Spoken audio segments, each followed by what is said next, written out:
خليك واقف مهما كانوا مستنيين سقوطك. في ناس ما بتستناش تشوفك ناجح، هي مستنياك تقع. ومش أي وقعة، وقعة تكسر روحك.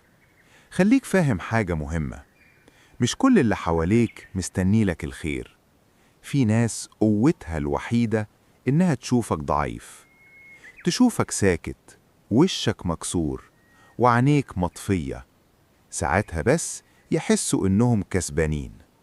بس اسمعني كويس، أكتر حاجة بتوجعهم مش ردك ولا صوتك ولا غضبك.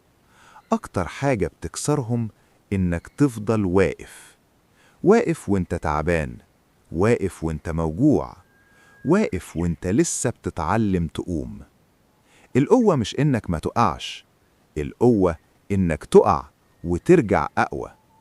لو وقعت مرة قوم، لو وقعت 10 قوم برضه، لو وقعت 1000 قوم برضه. مش علشانهم، علشان انت كده. ما تديش لحد شرف انه يشوفك منكسر، مش علشان تخبي ضعفك، لا، علشان ضعفك ده مرحلة مش نهاية. ضحكتك مش تمثيل، ضحكتك رسالة بتقول لسه واقف، ولسه عندي نفس، ولسه الطريق مخلصش.